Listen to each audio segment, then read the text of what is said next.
അച്ഛൻകുട്ടിയായിരുന്നു നിന്റെ ചേച്ചി ശാരിക. അവക്കെപ്പോഴും അച്ഛനടുത്തുണ്ടാവണം. പ്രത്യേകിച്ചും രാത്രി ഉറങ്ങാൻ പോകുന്നതിന് മുമ്പ് അച്ഛനെ കാണണം. ഞാൻ വരില്ലെന്നറിയാമെങ്കിലും ശാരദ എന്തെങ്കിലുമൊക്കെ പറഞ്ഞ് അവളെ സമാധാനിപ്പിക്കും. അച്ഛൻ വന്നുകൊണ്ടിരിക്കുകയാണെന്നോ വന്നു കഴിഞ്ഞ് കുളിക്കാൻ കയറിയിരിക്കുകയാണെന്നോ അങ്ങനെ എന്തെങ്കിലുമൊക്കെ പറഞ്ഞു. അത് വിശ്വസിച്ച് അവള് കണ്ണടച്ച് കിടക്കും. അങ്ങനെ അങ്ങ് ഉറങ്ങിപ്പോവും. അതുപോലെ എന്തെങ്കിലും പറഞ്ഞാൽ മതി സത്യം മോളോടും. പക്ഷെ ഇവിടെ ഒരു വ്യത്യാസമുണ്ട് മോളെ. അന്ന് ഞാൻ തന്നെ ആഗ്രഹിച്ച അകന്നു മാറിയത് ഇപ്പൊ ഞാൻ ആഗ്രഹിച്ചിട്ടും അടുക്കാൻ പറ്റുന്നില്ലല്ലോ. ഇപ്പൊ എനിക്കൊരു കാര്യം മനസ്സിലായി മോളെ. നമ്മൾ മാത്രം നന്നായതുകൊണ്ടൊന്നും ഒരു കാര്യമില്ല. നമുക്ക് ചുറ്റുമുള്ള ലോകം ഒരു മാറ്റവും ഇല്ലാതെ അപ്പോഴും അതുപോലെ തന്നെ തുടരും. നമ്മളെ കുറ്റക്കാരനായി നോക്കിക്കണ്ട കണ്ണുകളും അവിടെ തന്നെ ഉണ്ടാവും. അതില് നമ്മളെപ്പറ്റി പതിഞ്ഞ ചിത്രം തിരുത്താനാവില്ല. ഒരുപക്ഷെ നമ്മുടെ മരണം കൊണ്ടുപോലും. നിന്നെയല്ല, നിന്റെ മോളെ ഓർത്ത സത്യാമ്മയുടെ പഠിക്കൽ പോയത്. നിനക്ക് ഭർത്താവിനെയല്ല, അവൾക്കൊരച്ഛനു വേണ്ടി. നിങ്ങൾ അച്ഛനില്ലാതെ വളർന്നതിന്റെ വേദന അറിയാവുന്നതുകൊണ്ട്. ആണധികാരം കാട്ടാനൊന്നുമല്ല, ജീവിതത്തിൽ ഒരു തിരുത്തലിന് സാധ്യതയുണ്ടോന്ന് അന്വേഷിച്ചതാ. നാവിനും നട്ടലിനും ഉറപ്പുള്ളൊരച്ഛൻ ശാരദയ്ക്കുണ്ടായിരുന്നെങ്കിൽ ഒരുപക്ഷെ നിങ്ങൾക്ക് ഈ അവസ്ഥ ഉണ്ടാവുമായിരുന്നില്ല. നീ എന്തൊക്കെയോ വിളിച്ചു പറഞ്ഞപ്പോ അച്ഛന്റെ ജീവിതത്തിലെല്ലാം പിഴച്ചോന്നൊരു സംശയം ഉണ്ടായിരുന്നു. അതില്ലാന്ന് മനസ്സിലായി. അച്ഛന്റെ ജീവിതത്തിലും വേണ്ടേ മോളെ ചെറിയ ജയങ്ങൾ. അത് നിന്നെ ഒന്ന് അറിയിച്ചിട്ട് പോകാന്ന് കരുതിയ ഞാൻ കാത്തിരുന്നത്.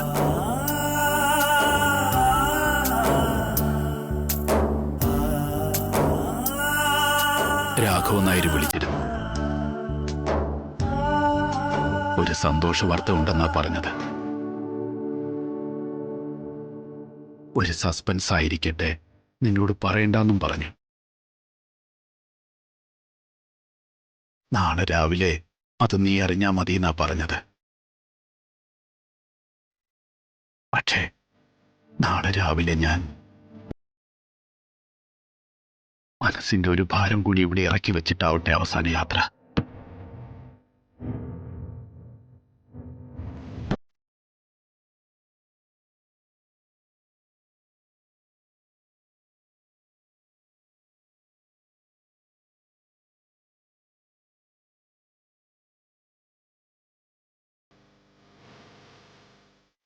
അച്ഛാ,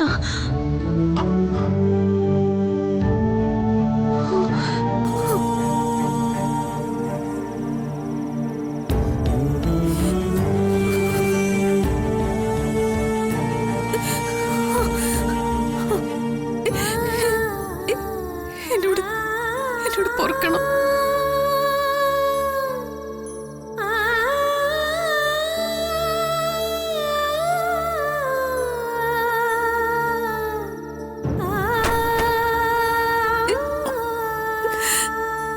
അച്ഛ, മോളെ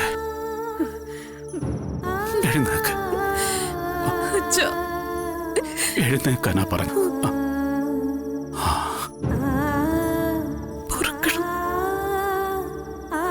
എന്നോട് മാപ്പൊന്നും ചോദിക്കണ്ട മോളെ. അച്ഛൻ അതൊന്നും മനസ്സിൽ വച്ചിട്ടില്ല. ചെറുപ്പത്തിൽ നിങ്ങളുടെ കുസൃതികളൊന്നും കാണാൻ ഭാഗ്യം കിട്ടിയിട്ടില്ലല്ലോ അച്ഛന്. അതുകൊണ്ട് അതൊക്കെ ഇപ്പൊ കാണുന്നു മാത്രം കരുതിയാ മതി. മോളെ, ഇത് കരയാനുള്ള സമയമല്ല. സന്തോഷിക്കാനുള്ള സമയം. 6 വർഷം കണ്ണീര് കുടിച്ചതല്ലേ നീ? അത് മുഴുവൻ ഒഴുകിത്തീർന്നു എന്ന് കരുതിയാ മതി.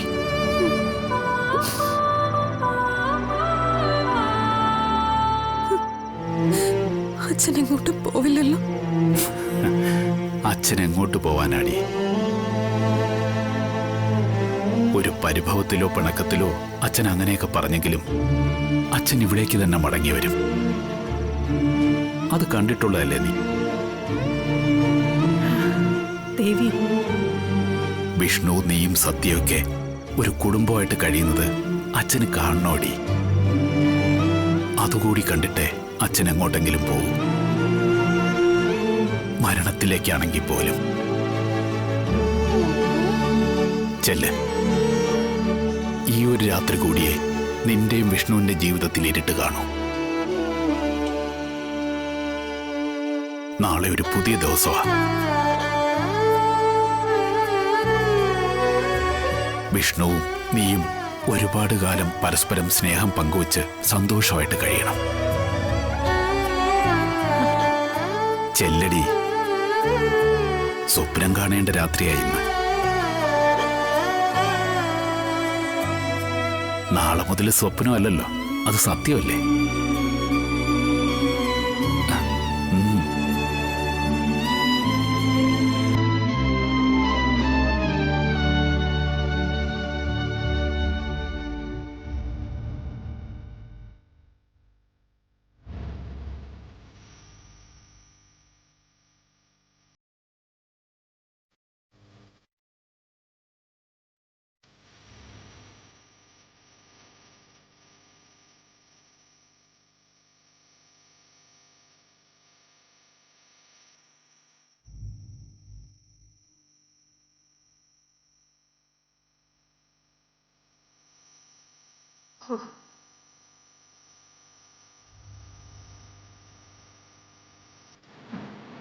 ദേവി, എല്ലാം നടത്തി തരണേ.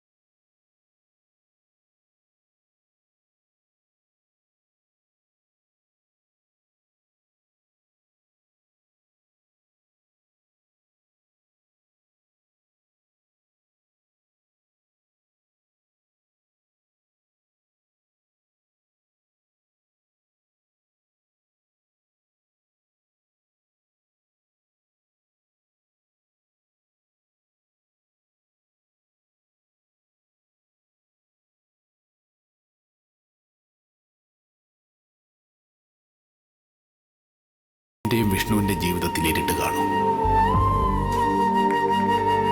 നാളെ ഒരു പുതിയ ദിവസമാണ്. വിഷ്ണുവും നീയും ഒരുപാട് കാലം പരസ്പരം സ്നേഹം പങ്കുവച്ച് സന്തോഷമായിട്ട് കഴിയണം. കനവായി മനമാകെ നിറയുന്നൊരഴകേ, ഓരുമോ അകതാരിൽ നിറയുന്ന നിറമേഴുമെഴുതുന്നൊരഴകായി ചേർന്നിടാൻ അലിയാ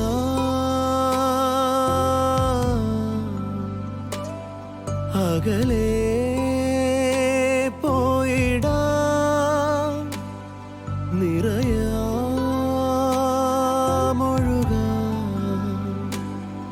ഒന്നായിടാമിന്നുമേ.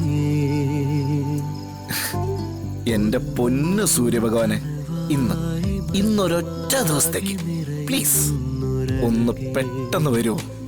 ഓരുമോ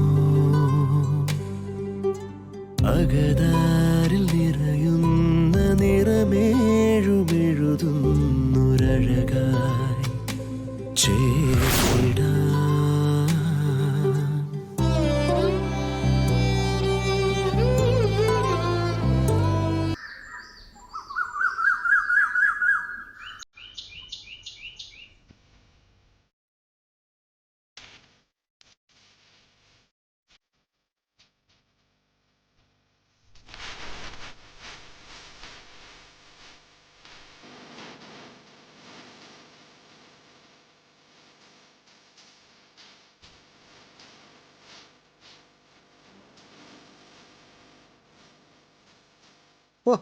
ഒന്ന് വൃത്തിയായി ദേഹം അനങ്ങി തുടയ്ക്ക് പൊന്നി.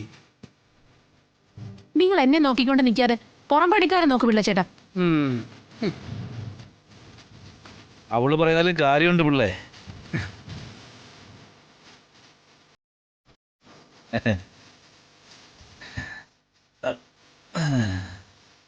എടോ മുറ്റൊരുക്കും കാണാൻ വൃത്തിയാക്കി ചെയ്തോ? അതൊക്കെ എപ്പോഴേ കഴിഞ്ഞു. ഓ, ഇവള് മാത്രമല്ല കള്ളപ്പണി. തൂത്തിട്ടും തീരുന്നില്ല. ദേ പിള്ളച്ചേട്ടാ, എന്നെ കൊണ്ടൊന്നും പറയിക്കില്ല കേട്ടോ. നല്ലൊരു ദിവസമായിട്ട് രണ്ടാൾ കൂടെ തുടങ്ങി വാടി.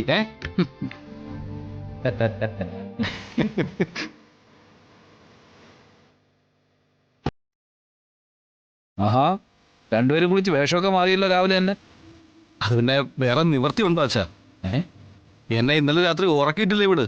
എപ്പോഴാ കുഞ്ഞേറ്റിയെ കൂട്ടാൻ വന്നത് ചോദിച്ച്.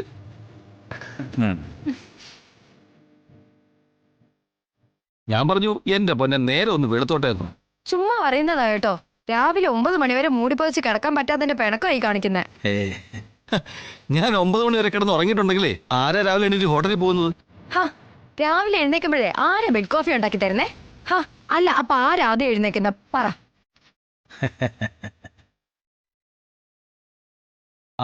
ദോഷം പറയുമല്ലോ അച്ഛാ.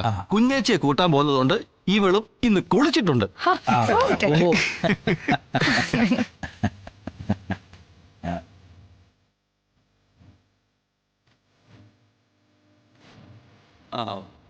എന്താ പറ മസൽ പിടിച്ച് നിൽക്കുന്നേ? കാർമേഘമൊക്കെ നീങ്ങി ആകാശം തെളിഞ്ഞല്ലോ.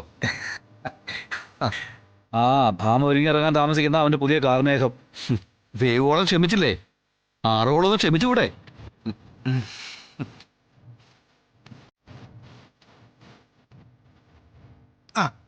ദേ അറിയല്ലോ.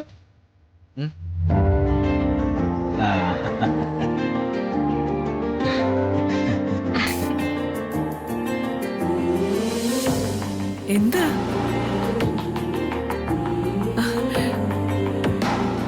എല്ലാരും ചിരിക്കുന്നേ? ഈ വീട്ടിൽ ഇന്നല്ലേ ഭാമയെ ഓണം, അതിന്റെ ഒരു തെളിച്ചവാ.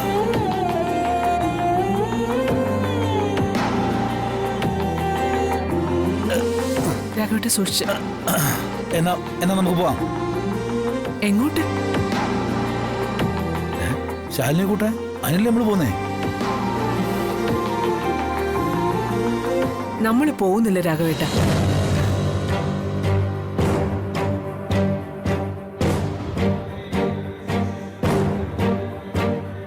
ഞാനേ പോകുന്നുള്ളൂ. അല്ല ഭാമയെ ഇവിടെ എല്ലാവരും ഒരുങ്ങി നിൽക്കുവാ. രാഘവേട്ട അത് വേണ്ട.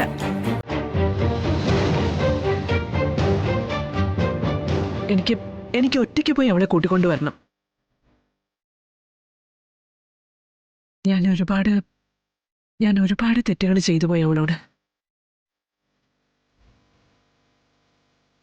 പകരമായി മനസ്സൊന്ന് കഴുകി ആ പാദത്തിൽ സമർപ്പിച്ചതിന് ശേഷം വേണം എനിക്ക് അവളെ ഈ വീട്ടിലേക്ക് സ്വീകരിച്ചുകൊണ്ട് വരാൻ.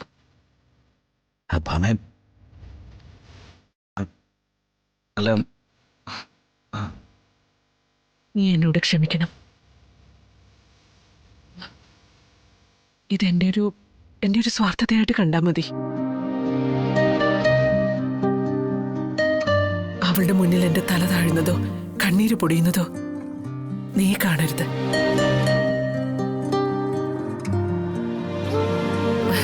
ഒന്ന് ക്ഷമിക്കടാ. അല്പനേരം കഴിഞ്ഞ് അവൾ ഇങ്ങോട്ട് തന്നെയല്ലേ ഞാൻ കൂട്ടിക്കൊണ്ടുവരുന്നത്.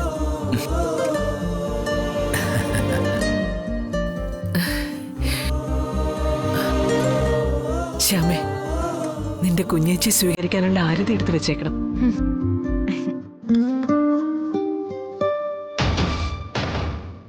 അപ്പോ എല്ലാവരോടുമായി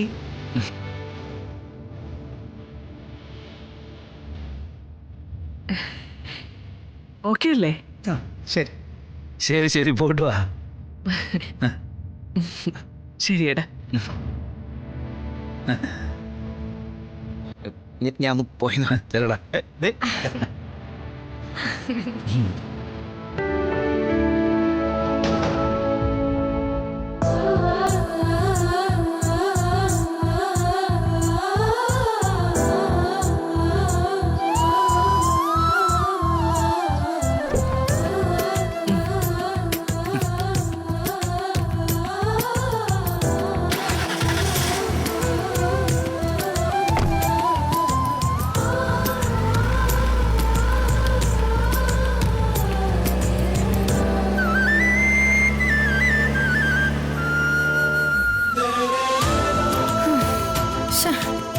രാവിലെ വെറുതെ ഇതെല്ലാം വാരിക്കെട്ടി ഒരുങ്ങി. പാവം കുഞ്ഞേച്ചി കൂട്ടാൻ പോകാത്തതിന്റെ വിഷമാവക്ക്. അയാളുടെ വിഷമം ശാലിനെ കൂട്ടാൻ പോകത്തില്ലെന്നല്ല അച്ഛാ. പിന്നെ അതെ, ഒരു കുളി വേഷായില്ലേ, അതുകൊണ്ടാ. എത്ര നാളായി ഈ വീടും ചിരിച്ചിട്ട്. ഇനി എല്ലാം നന്നാവും.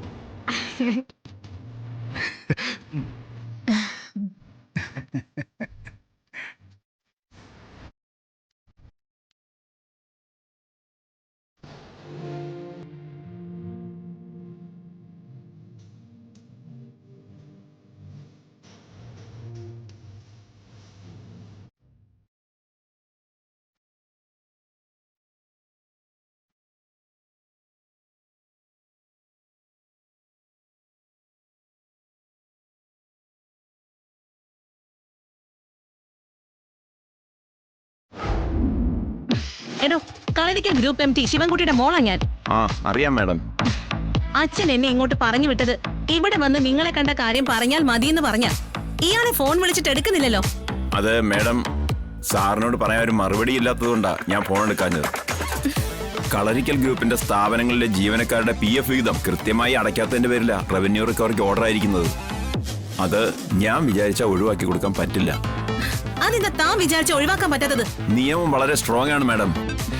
അത് എവിടുന്നാടോ ഇത്രയും നാളും ഇല്ലാത്ത പുതിയൊരു നിയമം? എടോ, ഒരു തൊഴിലുടമ തൊഴിലാളികളുടെ PF വിഹിതം അടയ്ക്കാതെ പിടിച്ചു വെക്കുന്നതും പുട്ടടിക്കുന്നതും ഒക്കെ ഇതിനു മുൻപുണ്ടാകാത്ത സംഭവമൊന്നും അല്ലല്ലോ. ഉടനെ ജപ്തി എന്നുള്ളതൊന്നും അല്ല അതിനുള്ള നടപടി. മാഡം, പ്രൊവിഡന്റ് ഫണ്ടിന്റെ കാര്യമാണെങ്കിൽ താൻ എന്നെ കൂടുതലൊന്നും പഠിപ്പിക്കുകയൊന്നും വേണ്ട. നിയമം കുറച്ചൊക്കെ എനിക്കും അറിയാം. സിവിൽ സർവീസ് എന്നൊക്കെ പറഞ്ഞ് കുറച്ച് നാള് കയ്യില് കുത്തിയതാ ഞാനും. ഞാനൊന്ന് മനസ്സ് വെച്ചിരുന്നെങ്കിൽ ഇവിടെ ജില്ലാ കളക്ടറുടെ കസേരയിൽ ഇരുന്നേനെ ഞാൻ.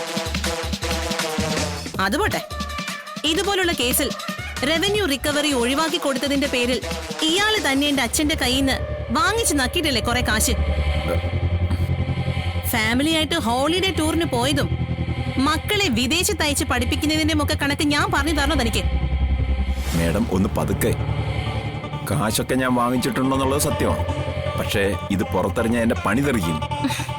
പിന്നെ ഇപ്പൊ എന്താ പ്രശ്നം എന്നാ ഞാൻ ചോദിക്കുന്നത്. പുതിയ കളക്ടറാണ് മാഡം പ്രശ്നം.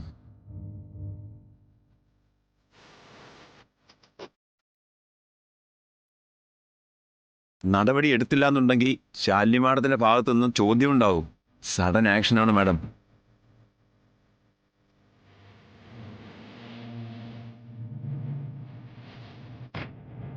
മാഡം, ശാലിനി മാഡത്തെ കണ്ടൊന്ന് റിക്വസ്റ്റ് ചെയ്താൽ ഈ ജപ്തി നടപടി ഒഴിവായി കിട്ടും.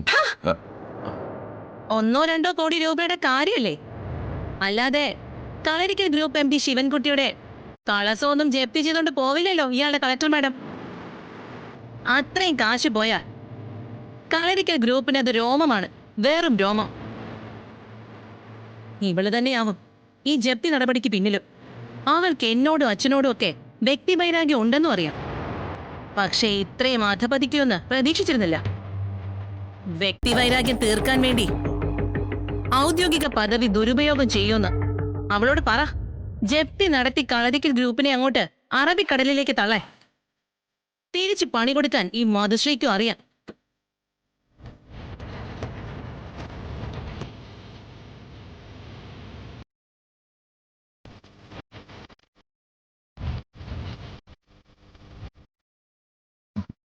എന്താ പ്രശ്നം? അവളുടെ അച്ഛൻ കളരിക്കൽ ഗ്രൂപ്പിന്റെ MD ശിവൻകുട്ടി അയാളുടെ തൊഴിലാളിയുടെ ശമ്പളത്തിൽ നിന്ന് കൈയിട്ട് വാരി. ജപ്തി നടപടി ആയപ്പോ ഇവിടെ വാളും ചെലമ്പും ഒക്കെ എടുത്തു വന്ന് തുള്ളുന്നു മകള്. ശാലിനി മാഡം ഇതൊക്കെ ചെയ്യിച്ചെന്നാ അവരുടെ വിചാരം. പകരം ശാലിനി മാഡത്തെ മൂക്കി കയറ്റി അങ്ങ് വലിച്ചു കളയുമെന്ന്. കാണട്ടെ അവർക്കെന്താ ചെയ്യാൻ കഴിയുന്നതെന്ന്.